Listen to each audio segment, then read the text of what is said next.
Meron ba kayong 3 araw na medyo maluwag-luwag? Ang budget nyo, medyo nakakaluwag-luwag din ba? Hatake na mga katropa! Biyahe tayo! Saan? Sa Central Luzon! Sa Pampanga! Sa Subic! Sa Tarlac! Yung biglaan lang! Promise, masaya to! Oh, wow! Ano? Sama ka sa biyahe ko? Wala Maynila. Napakadali na lang bumiyahe papuntang Pampanga, Subic at Tarlac via NLEX. Siyempre, agahan nyo na ang biyahe para makaiwas sa traffic. Pero siyempre, gasap muna para hindi tumirik ang sasakyan. You love my job, di ba, biyeros? Well, dahil kailangan ko at ng biyahe ni Drew Team ng mga bagong kasama sa road trip na to, we are welcoming 3 viajeros who are the winners of the Caltex Slice Day promo to join us.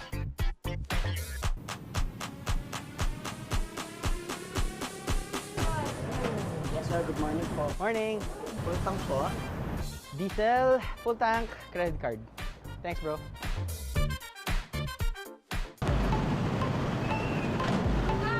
Yes! Come here! Wow, already. Rich! Rich, hi Rich. Hello, hello. Pat! Tony. Okay. Looks like you're all ready. Yes! Yes! Alright, so it's time to enjoy your journey, viajeros. Go!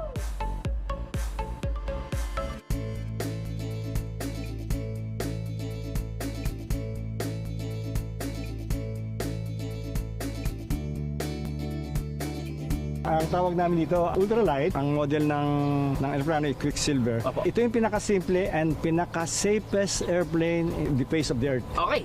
Wow. Kung nagmamaneho ka ng kotse, ang kaibahan lang, yung kaliwat kanan mo, kinokontrol mo sa kamay. Ngayon ito, sa paa. Yan ang nagkocontrol ng left and right mo. Kung marunong magmaneho, kayang-kaya mo to. So sir, sabihin natin para sa mga turista, Ah. ano yung kailangan nilang i-expect? Ano yung matatakot ba sila or parang relax lang po sila bilang pasahero? Enjoy the scenery. Kung meron kang cellphone camera or whatever, Kuha na ako. picture ka. Oh.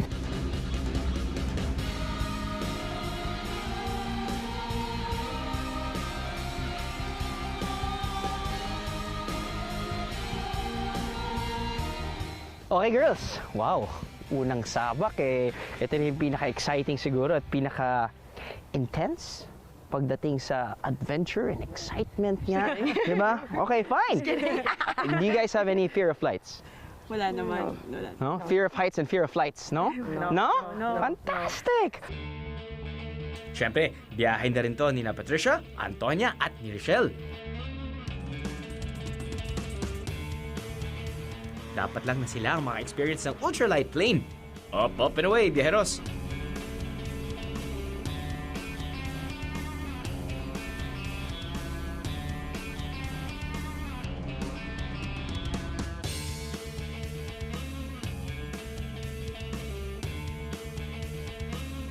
Sobrang saya niya. Like, I thought at first it would be scary, pero hindi. When you're up there, sobrang enjoy.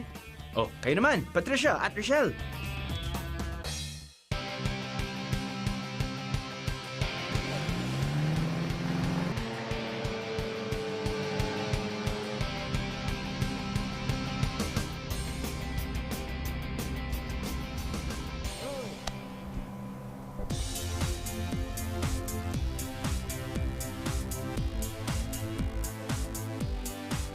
From way up in the air, mag-chill or rather, magpainit naman tayo sa isang hot spring, mga biyero.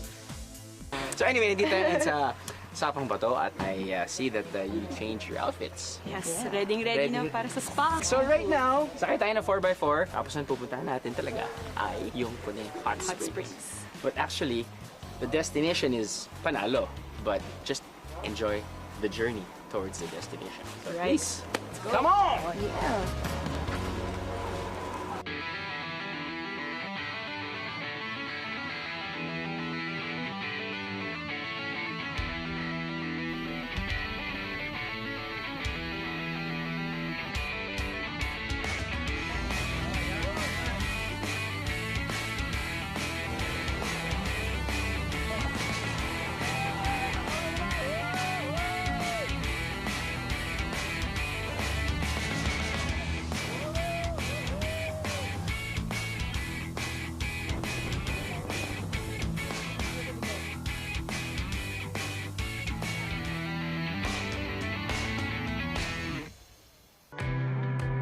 time to get all warmed up. Sabak na, biyeros! At first, mainit. Sobrang init na parang kailangan one body segment at a time. Sobrang therapeutic niya. Ang sarap sa likod. Now it's time for some pampering. Enjoy, girls.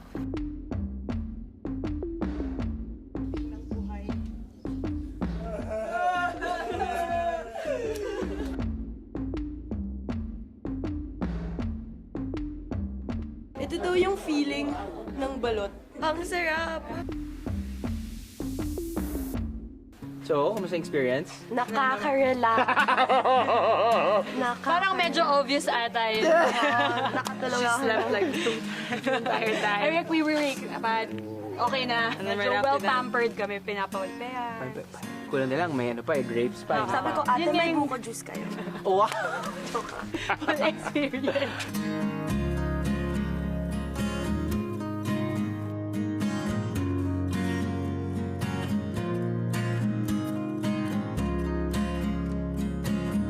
You Wala took a namang shower. wad eh, no? Also, wala naman. Meron.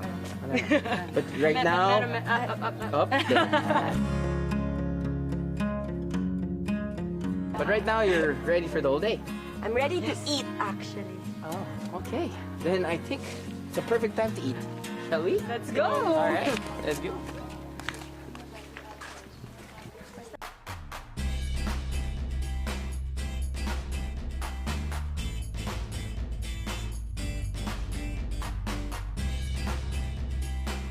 Sa tuwing natatapos ang isang masahe o relaxation package, ano ang una niyong nararamdaman, biyeros? Hindi ko lang alam sa inyo, pero ako, gutom, matinding gutom.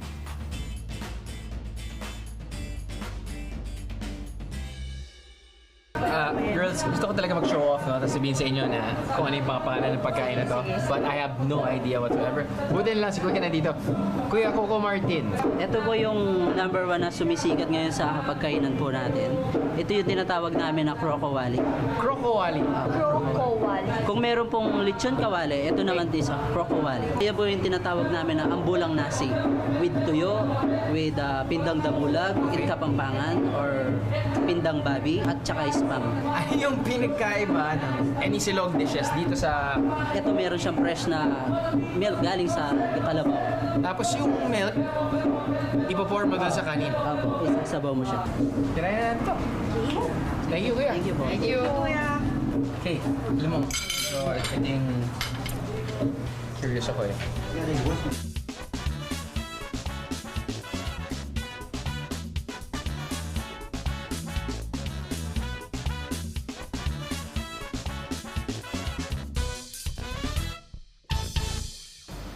So, overall, how was your experience? So we would like to thank Caltex. Siyempre, behind ni Drew Thanks, you guys. for this opportunity.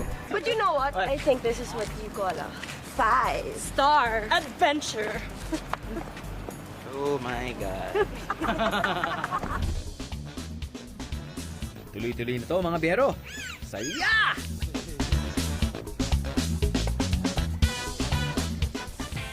Marami pa tayong kasama. Teka, baka agawin nila ako ng trabaho, ah. Take over muna kami sa job mo. Hoy! Ano? Sama ka sa biyahe ko? Ano? Sama ka sa biyahe ko?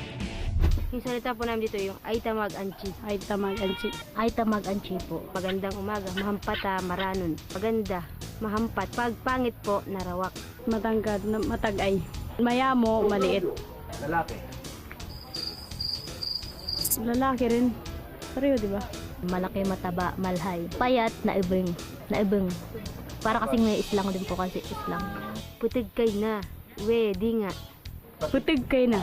Kali, minsan gagamit po rin kali, di ba? Parang ganun, di ba? Naikit mo yung kali para ibig sabihin po, nakita mo siya, di ba? Tawan, ewan. Tawan. Tawan ka, ewan ko sa'yo. Mula Angeles, Pampanga, humigit kumulang 1.5 oras ang biyahe papunta sa ating next road trip destination, ang Subic Bay. Dito matatagpuan ang Ocean Adventure, ang kauna-unahang open water marine park sa Southeast Asia. Pero hindi lang mga sea creatures ang makikita dito. Meron din silang shows na tampok naman ng iba't ibang land animals. Sakto ito sa mga bata at makakita rin sila ng live demonstration ng jungle survival skills. But why just watch when you can also experience this aquatic adventure yourself? Okay, welcome po sa ating dolphin swimming counter. So ngayon, mamimit ko si Enzo. Enzo! Okay, isa sa mga male dolphin ng Ocean Adventure. Ang edad niya ay almost 13 years old siya. Okay. Okay, so konting ano lang, yung mga hindi natin dapat gawin. So, wag tayo magbibigay ng hand signal on your own. Then, wait for my hand signal.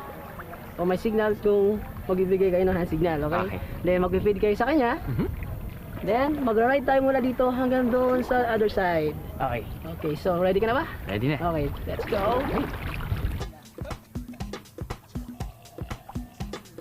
Ano hand signal ganito?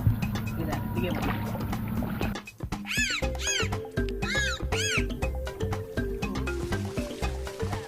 Dolphins are really magical creatures. Remember mga biyahero, hindi sila isda. Mga mammal sila. And I can feel a special bond with my new aquatic friend.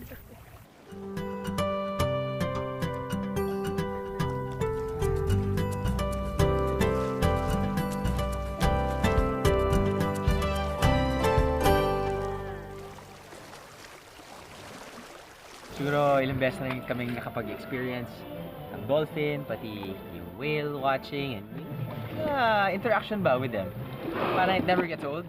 Alam mo yan, kahit yung best mong gagawin, yung best mong experience with your family, with your friends, babalik-balik ka pa rin dahil, guys, come on, how often do you get to interact with huge, no, not a fish, huge mammal. Parang tao lang din siya, nakatalo. Kaya lang sa dagat. Bye-bye. Bye-bye. Okay. Bye-bye. Kung hindi mo naman trip ang panonood sa sea creatures, pwede pa rin namang mag-enjoy kahit sa beach lang ng Subic.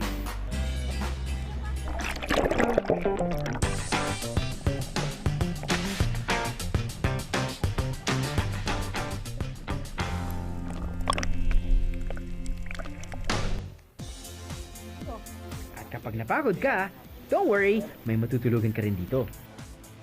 Oh! Dito ba pala kayo? Kala ko pa nag-iwalay tayo. Bakit? Chill na rin eh. Kayo naman. Parang nainitan kami, so we decided to go first. May nahanap na mga isda. Medyo naman, meron naman. Nag-hi naman sila sa akin. I found Nemo. You know what? Hindi pa naman kayo uwi. Eh di, sumama na kayo the whole trip. Sama kayo sa biyahe ko. Hindi? Hindi pa rin? Hindi na. Mas mabisa kayo! Discover yourselves!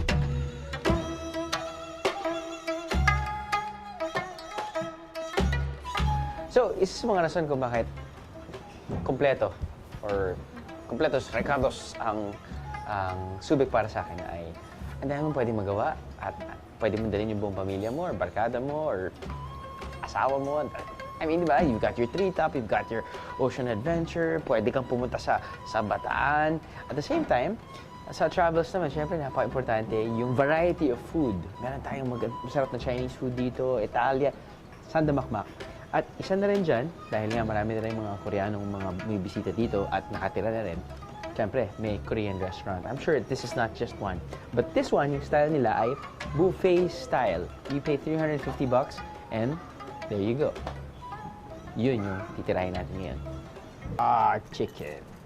Pacing tayo. Pacing. Pansy Canton. Chinese yun. Ay, hindi. Sorry. Yakisoba. Actually, ang yakisoba ay Japanese. But it's Pansy Canton. Actually, itong mga dishes na to, usually mga side dishes nila eh. Alam naman natin yung mga Koreans, they're very big on side dishes. You order one entree, they give you like a dozen side dishes. Kasama na dyan yung mga kimchi or pickled veggies katulad nito. Sakto, dahil kasama ko yung mga girls, nakakatawa, kanina pinag-uusapan lang namin na meron kaming favorite Korean restaurant dun sa malapit sa area ko na alam din nila. So at least you're very, I guess, you love Korean food? Man, I love Korean food. It's the vegetables already. There you go, because Korean food is parang on the healthier side, you know?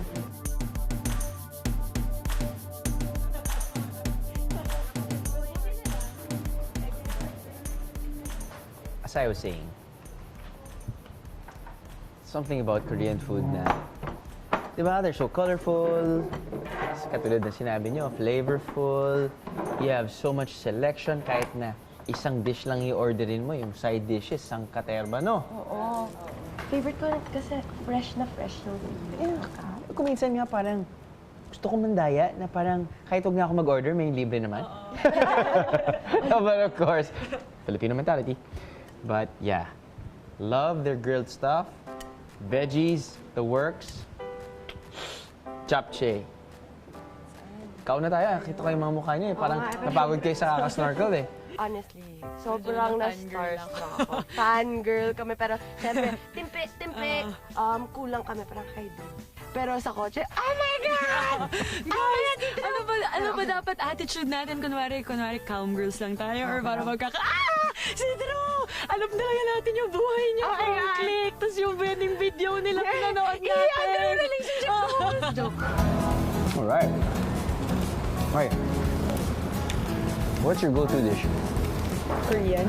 Na Korean, samgyeopsal. Ito talaga, samgyeopsal. Samgyeopsal.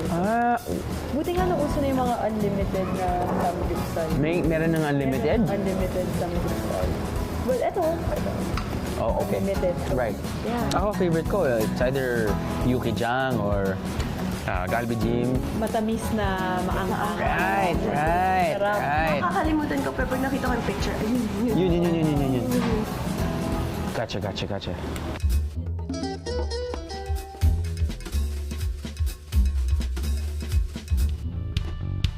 Pampanga? Check. Subic? Check.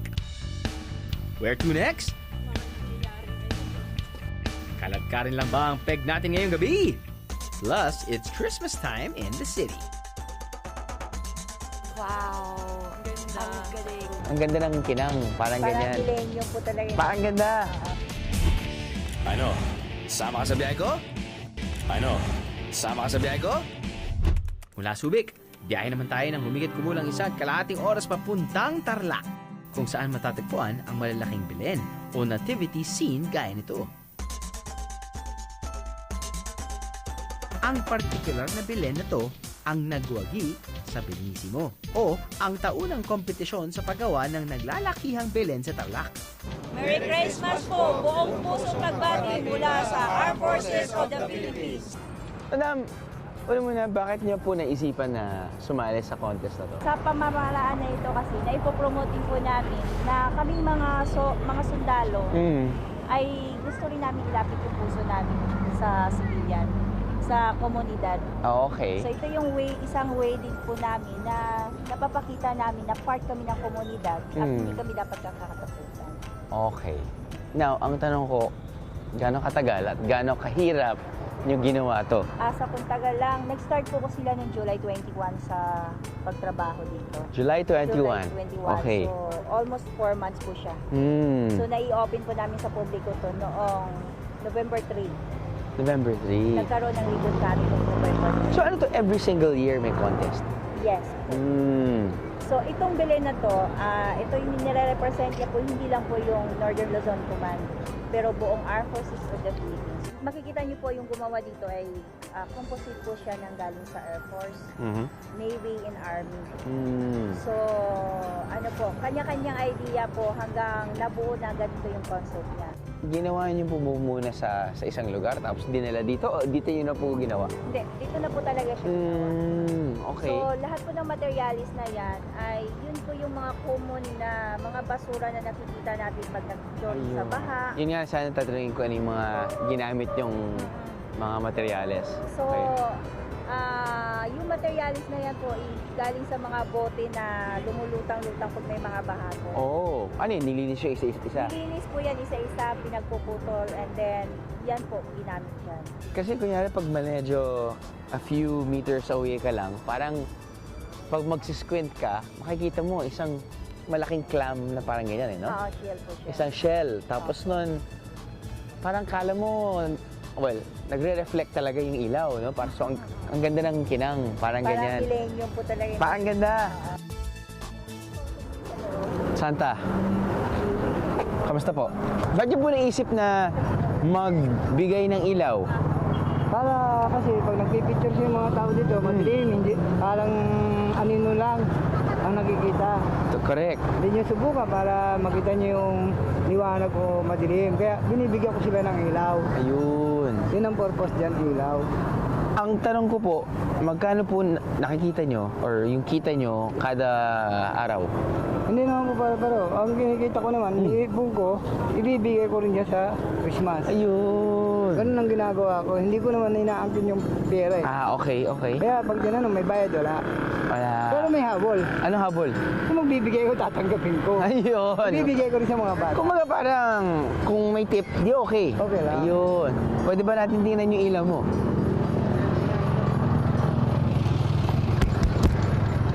Yun. Wow. LED. Ay, so, meron kang poste at meron din itong... Meron siyang ganyan. Pwede din siyang taas. Hindi mag-selfie tayong dalawa.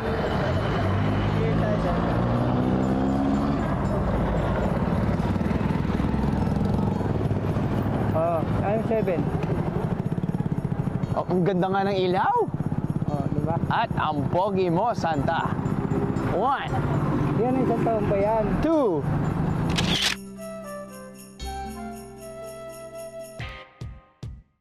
Kung ang Belenisimo tuwing panahon lang ng Kapaskuhan, meron namang all year round activity dito sa Tarlac na pwede niyong masubukan. Ang go-kart racing.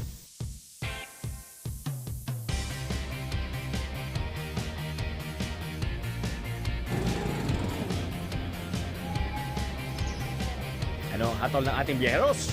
Pero sobrang saya, in fairness. Parang noong una medyo may hesitation pa ako dun sa accelerate ako. Pero after, carry lang. Hindi ako puro speed all the way. So, kung saan ako pumupunta lang beses ako nabangga. Ikaw, Maling Tone, feeling ko meron na akong newfound need for speed. Yeah.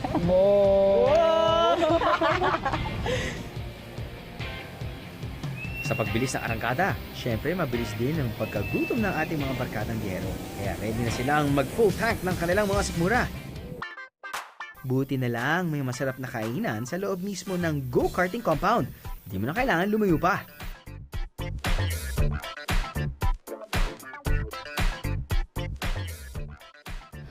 Hi, Drew! Grabe, we love your job. Sana ganito kami everyday, no? Pero since once in a lifetime opportunity lang nito, take over muna kami sa job mo. Yeah, so kami na bahala dito. Gusto namin to. So, Tony na nga pala to. Ito parang meat lovers panitsa. Biyang Angus beef, diba? Sige, ako dito ako magsisimula. Sa crispy pata. Crispy pata. Tapos may peanut butter over yonder. Para sa gulay. Nido soup. Pancit canton. Pancit orange squid. Yeah. Tsaka may stuffed squid. Kare-kare. And I think somewhere down the line. Basta nandun, medyo... Sinigang down the line. Okay, game. Ako dito na ako. Simulan ko na din. Siyempre yung pinakamahaba yung kukunin ko. Pinakasulit.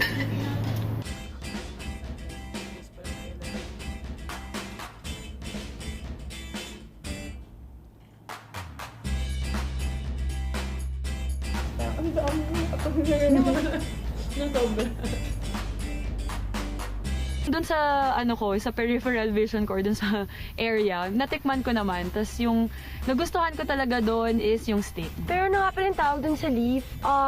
Mustasa. Mustasa. Yun. I think pizza bago kong roll. favorite yun. Like next to arugula na ibabalot mo sa pizza. Yun. Para sa akin, refreshing. Isipin nyo, every taping ginagawa din ni Drew, every meal. Ano di ko gets? Drew, ba't di ka tumataba? As in, kasi kung ganito yung trabaho ko, fit na fit ka pa. Feel ko. Oo, ngayon pa lang nalulula na ako, hindi ko pa nakikita yung sa kabilang side.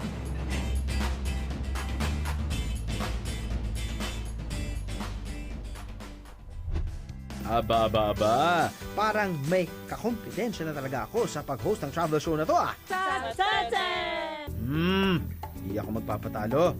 Magpapatulo laway kayo sa marami pang good deeds na darating.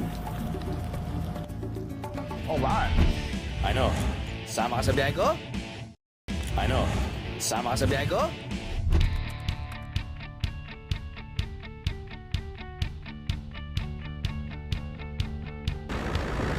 Next stop naman natin mula sa Tarlac City ay ang bayan ng Capas. Ito kasi ang ating jump-off point para marating ang Mount Pinatubo. Matapos ang mahigit 1 oras na 4x4 ride, magsisimula na ang lakad.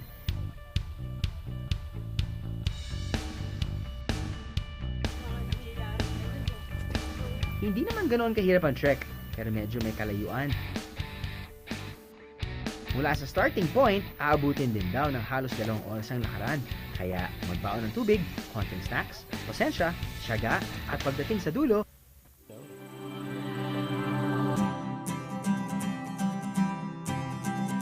sigurado akong malilimutan lahat ng hirap na pinagdadaanan nyo.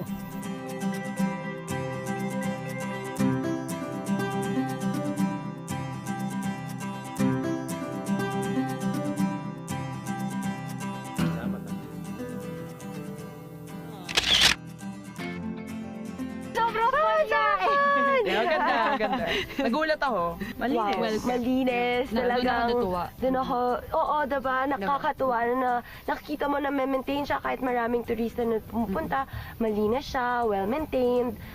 Tsaka, very relaxing yung surroundings. Makikita mo, ang ganda lang talaga. Asa Phuket, ang bola, kimnalam sa tatel! Pabalik na tayo ng Maynila mga biyero, pero meron pa kaming gustong ipakita sa inyo. Siyempre, napakarami at iba't iba ang matutuluyan dito tulad ng mga naglalakihang hotels. Pero meron din namang mga boutique hotels gaya nito. Medyo nakatago, pero meron ding ibubuga. Okay mga biyero, nandito tayo ngayon. Uy, nice. Ito yung isa sa mga kwarto dito sa At The Pad, dito sa Angeles. Pasok eh. Wow, hindi ko ina-expect na ganito ka ganda yung kwarto from the outside. That's $2,800 per night, inclusive na yan of breakfast for 2. And alam mo, sumisikat na talaga to, no? Yung CR na pwedeng visible na from the outside. At ito na iikot. What? Nice design. Tama nga naman, kasi sometimes kailangan mo ng mirror kapag nag-aayos ka na, tapos ka nang maligo, di ba? Pero kung minsan gusto mo rin talaga ng back-to-back. When I mean back-to-back, mirror dito, at gusto mong makita. Okay ba? Okay ba yun? Kailangan mo na angle eh, yan. Pag may angle, makikita mo sarili mo. Yan! Astig ah. Not bad at all. Modern fixtures. Flat screen TV.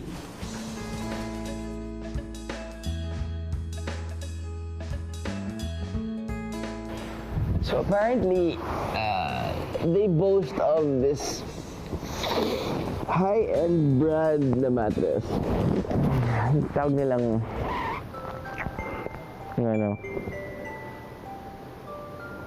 May tawag dyan, sir. May tawag dyan, jet lag. Yan tawag dyan. Well, hindi naman natin pwede bagit yung brand ka rin. Parang may memory foam siya. Which means, siya, yung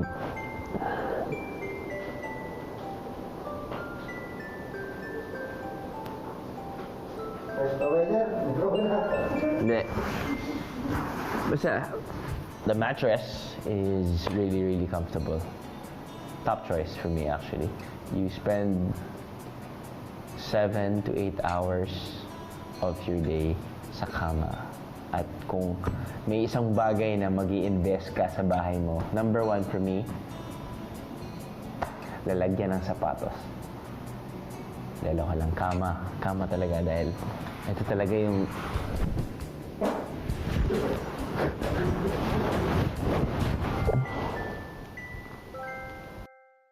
Bukod sa mamahaling kama, pinagmamalaki rin nila ang kanilang kakaibang menu.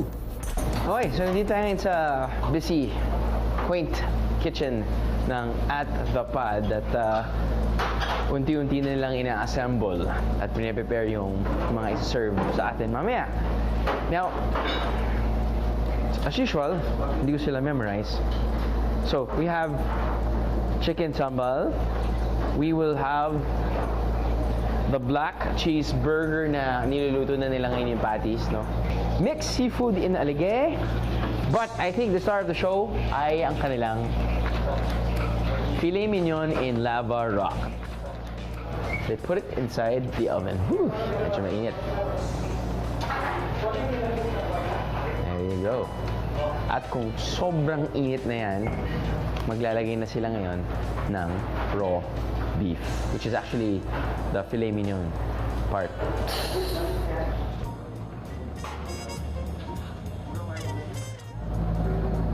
Yun.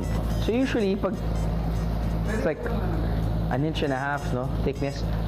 Chef, gaano katagal per side? Sabihin natin gusto ko ng medium. 2 to 3 minutes. 2 to 3 minutes per side. Okay. So, parang ikaw yung mismong nagluluto ng sarili mong steak. Which means, hindi ka magbabayad ng tip or service charge. Hindi na kailangan. For the meantime, so many dishes to taste. Okay, simulan na muna natin ng manok. Chicken sambal. Actually, ang chicken wings naman kasi hindi naman ginagamitan ng kubyertos. Pero, dahil marami tayong kakainin.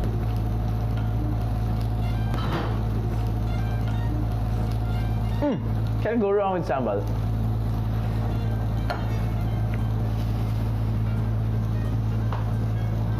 For me, mas pipiliin ko to kaysa sa chicken wings.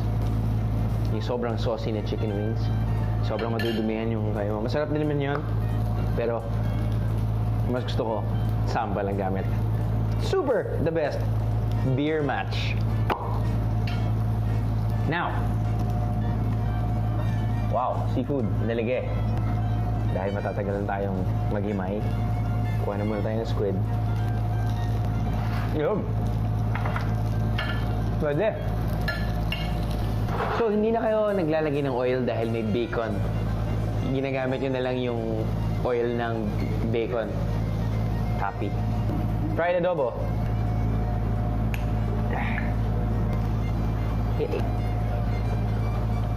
Yun. Kailangan ng kanin to.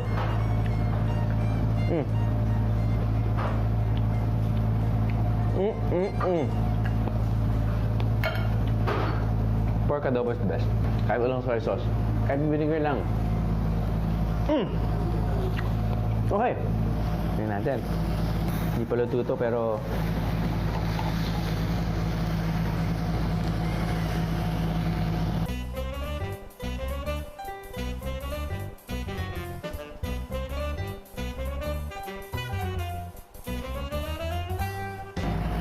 naalala ko nung bata ako, tapos noon ito yung in-order sa akin ng tatay ko. So yung filet mignon kasi challenge siya eh. Kapag, siyempre pag bata ka, di ba, orderin mo, ayaw mo ng dugo sa loob eh. Order mo, well done. Maling pagkakamali. Dahil wala masyadong fat ang filet mignon. Kapag well done mo, sobra siyang tigas.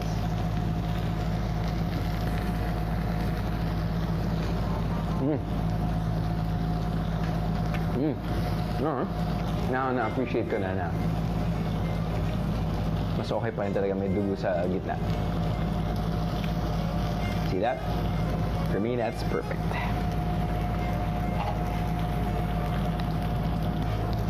Oh, wow! Oh!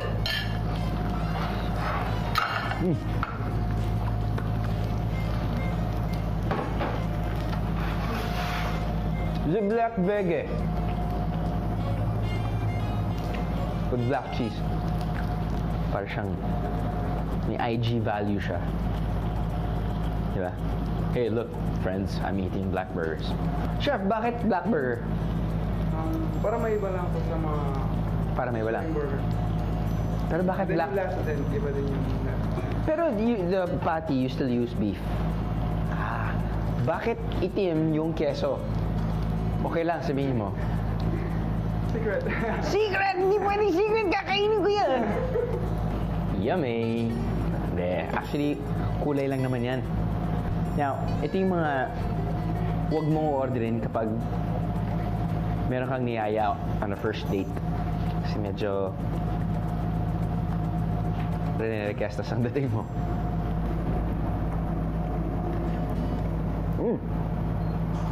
Yum. Higit mo mata mo. Hindi siya black burger. Double patty. With cheese, lettuce, tomato, onion.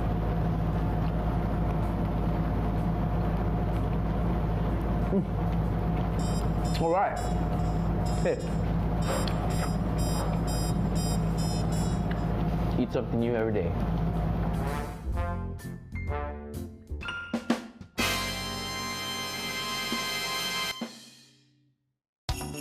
Last stop na natin sa bayan naman ng San Fernando, kung saan ginaganap ang taunang Giant Lantern Festival. Binisita namin ang barangay na nanalo nung isang taon, ang Barangay Dolores. Manalo kaya ulit sila ngayong taon? Kuya Roming, kailan po nag-start yung tradisyong ito sa Pampanga? Yearly tradition of Giant Lantern Competition. Hindi lang sa laki, hindi lang sa number, but nasa design and interplay of bulbs and colors. And then with the music, you have to follow the music. Wow, nawawa ko sa skill ni Tatay Roming dahil siya yung gumawa talaga nung mga rotors na galing talagang. Siguro nagulat nga ako na parang, okay, akala ko may internal machine na parang... Like automatic yung lights. Kasi Pero gano'n naman yung mga parol na parang iwan mo lang doon, sabit mo lang, tapos mag-light lang Automatic siya. na siya. Ang laki niya sa likod. As in, akala ko Isang truck talaga siya. parang ganyan lang siya na parang rotors, ganyan. Tapos parang, wow, isang truck to na parang tas manual na parang kailangan pa sobrang Ikutin. dahan-dahan kasi kung mabilis, meron pang ganong mechanic. So, ang galing talaga. Ang galing kasi community tradition and sobra. nakakaaliw kasi parang ngayon bihira mo na makikita yung mga barangay coming together sa isang tradition na ganyan.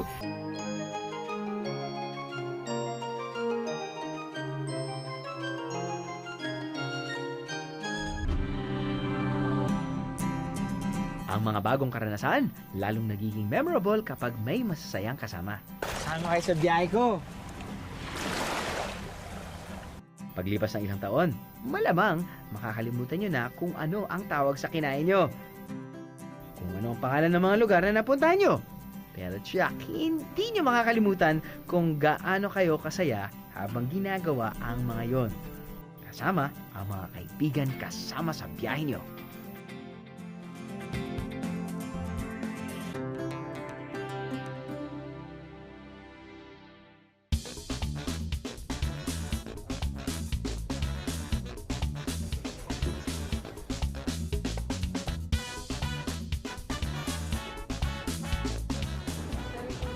Ayun, no? Walang laman eh. Tumahimik ka. Sorry. Matagal lang pala tayong ganyan. Ano ito? Teka, sobrang sarap. Nakalimutan ko yung pangalan eh. Ano ang pangalan nito? Pansit Alanganin! Ah,